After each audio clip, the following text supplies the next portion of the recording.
ಅವಂತಿ ರಾಜ್ಯವನ್ನು ವಿಕ್ರಮಸಿಂಹ ಎಂಬ ರಾಜನು ಆಡಳಿತ ಮಾಡುತ್ತಿದ್ದನು. ಒಮ್ಮೆ ರಾಜನು ತನ್ನ ದರ್ಬಾರದಲ್ಲಿದ್ದಾಗ ಒಬ್ಬ ಕಂಸಾಳಿ ಲೋಹಕಾರ ಒಂದು ಅದ್ಭುತ ಹಾಸಿಗೆಯನ್ನು ತಂದನು. ಲೋಹಕಾರನು ರಾಜನಿಗೆ ಹೇಳಿದನು, ಮಹಾರಾಜ, ಈ ಹಾಸಿಗೆ ಬಹುಮಹಿಮೆ ಹೊಂದಿದದ್ದಾಗಿದೆ. ಇದರ ಬೆಲೆ ಬಹಳಷ್ಟಾಗಿದೆ. ಇದನ್ನು ನೀವು ಮಾತ್ರವೇ ಖರೀದಿಸಲು ಅರ್ಹರು. ಈ ರಾತ್ರಿ ನೀವು ಈ ಹಾಸಿಗೆಯಲ್ಲಿ ಮಲಗಿ ಅದರ ಮಹಿಮೆಯನ್ನು ಅನುಭವಿಸಿ ನಂತರ ಹಣ ಪಾವತಿಸಿ. ರಾಜನು ಕೂಡಲೇ ಆ ಹಾಸಿಗೆಯನ್ನು ತನ್ನ ಶಯನಗೃಹದಲ್ಲಿ ಇರಿಸಿದನು. ಆ ರಾತ್ರಿ ರಾಜನು ಹಾಸಿಗೆಯ ಮೇಲೆ ಮಲಗಿರುವಂತೆ ನಾಟಕವಾಡಿದನು. ಅರ್ಧರಾತ್ರಿ 12 ಗಂಟೆಗೆ ಆ ಹಾಸಿಗೆಯ 4 ಕಾಲುಗಳು ಕನ್ಯೆಗಳಾಗಿ ಪರಿವರ್ತನೆಯಾಗಿ ಪರಸ್ಪರ ಚರ್ಚೆ ಮಾಡುತ್ತಾ ಆರಂಭಿಸಿದವು. ಒಬ್ಬ ಕನ್ಯೆ ಬೇರೆಯವರಿಗೆ ಹೇಳಿದಳು, ನಾವು ಮೂವರು ಈ ಹಾಸಿಗೆಯು ಕದಲದೆ ರಾಜನಿಗೆ ನಿದ್ರಾಭಂಗವಾಗದಂತೆ ಎಚ್ಚರಿಕೆಯಿಂದ ನೋಡಿಕೊಳ್ಳೋಣ. ಆಕೆ ತನ್ನ ಸ್ಥಾನದಿಂದ ಹೊರಗೆ ಬಂದು ಪೂರ್ವ ದಿಕ್ಕು ಕಡೆಗೆ ಪ್ರಯಾಣಿಸಿತು.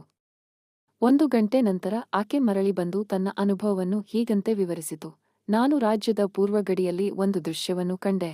ತಲೆಯ ಮೇಲೆ ಬೆಂಕಿಯ ತಟ್ಟೆ ಹೊತ್ತಿರುವ ಭಯಾನಕ ಪಿಶಾಚಿ ಈ ರಾಜ್ಯಕ್ಕೆ ಪ್ರವೇಶಿಸಲು ಪ್ರಯತ್ನಿಸುತ್ತಿತ್ತು.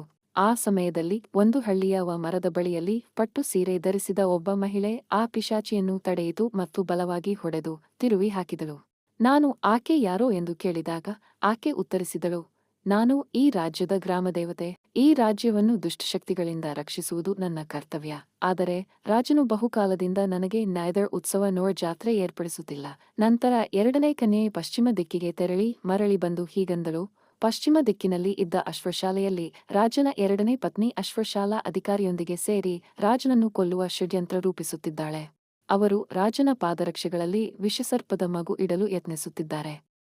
ಬೆಳಿಗ್ಗೆ ರಾಜನು ಪಾದರಕ್ಷೆ ಧರಿಸಿದ ತಕ್ಷಣ ಸರ್ಪವು ಕಚ್ಚಿ ರಾಜನು ಸತ್ತು ಹೋಗಬೇಕೆಂದು ಅವರ ಯೋಜನೆ. 3ನೇ ಕನ್ಯೆ ಉತ್ತರ ದಿಕ್ಕಿಗೆ ತೆರಳಿ ಹೀಗಂದಳು, ಉತ್ತರದ ಕಾಳಿಕಾದೇವಿ ದೇವಾಲಯದಲ್ಲಿ ಶತ್ರುರಾಜ್ಯದ ಗೂಢಚಾರಿಗಳು ಭಿಕ್ಷುಕನ ರೂಪದಲ್ಲಿ ಬಂದು ರಾಜನನ್ನು ಕೊಲ್ಲಲು ಯತ್ನಿಸುತ್ತಿದ್ದಾರೆ. ರಾಜನು ದೇವಾಲಯಕ್ಕೆ ಬಂದಾಗ ಅವರನ್ನು ಕೊಲ್ಲಲು ಸಿದ್ಧರಾಗಿದ್ದಾರೆ. 4ನೇ ಕನ್ಯೆ ದಕ್ಷಿಣ ದಿಕ್ಕಿಗೆ ತೆರಳಿ ಹೀಗಂದಳು, ದಕ್ಷಿಣದ ದಿಕ್ಕಿನಲ್ಲಿ ಮಂತ್ರಿಯ ಮಗನು ರಾಜ ಸಿಂಹಾಸನಕ್ಕೆ ಆಸೆಪಟ್ಟು ಖಡ್ಗ ಹಿಡಿದು ರಾಜಮಹಲದೊಳಗೆ ದಾಳಿ ಮಾಡುತ್ತಿದ್ದಾನೆ. ಇದನ್ನು ಕೇಳಿದ ರಾಜನು ತಕ್ಷಣ ಹಾಸಿಗೆಯಿಂದ ಏಳಿದ್ದು ತನ್ನ ಮೇಲಿಂದ ದಾಳಿ ಮಾಡುತ್ತಿದ್ದ ಮಂತ್ರಿಯ ಮಗನನ್ನು ಹಿಡಿದು ಸೈನಿಕರಿಗೆ ಬಂಧಿಸಲು ಆದೇಶಿಸಿದನು. ನಂತರ ಪಾದರಕ್ಷೆಗಳನ್ನು ಪರಿಶೀಲಿಸಿದಾಗ ಅದರೊಳಗೆ ಒಂದು ವಿಷ ಸರ್ಪದ ಮಗು ಇದ್ದದ್ದು ಕಂಡುಬಂತು. ತಕ್ಷಣವೇ ರಾಜನು ತನ್ನ 2ನೇ ಪತ್ನಿಯನ್ನು ಅಶ್ವಶಾಲಾ ಅಧಿಕಾರಿಯನ್ನು ಬಂಧಿಸಲು ಆದೇಶಿಸಿದನು. ಇನ್ನೊಂದು ತೊಡಕು ದೂರ ಮಾಡಲು ತನ್ನ ಅಂತರಂಗ ಸೇನೆಯನ್ನು ಕಾಳಿಕಾದೇವಿಯ ದೇವಾಲಯಕ್ಕೆ ಕಳಿಸಿ ಭಿಕ್ಷುಕ ರೂಪದ ಶತ್ರು ಗೂಢಚಾರಿಗಳನ್ನು ಬಂಧಿಸಿದನು. ಗ್ರಾಮದೇವಿಗೆ ಪ್ರತಿ ವರ್ಷ ಜಾತ್ರೆ ಮತ್ತು ಉತ್ಸವಗಳನ್ನು ನಿರಂತರವಾಗಿ ಆಚರಿಸಬೇಕೆಂದು ಆದೇಶಿಸಿದನು. ನಂತರ ಆ ಕಂಸಾಳಿಯನ್ನು ತನ್ನ ಅರಮನೆಗೆ ಕರೆಸಿಸಿ ಆ ಹಾಸಿಗೆಯನ್ನು ಹೊಂದಿದ ಉದಾತ್ತ ಸೇವೆಗೆ ಅತ್ಯಧಿಕ ಬಹುಮಾನಗಳನ್ನು ನೀಡಿ ಸತ್ಕರಿಸಿದನು.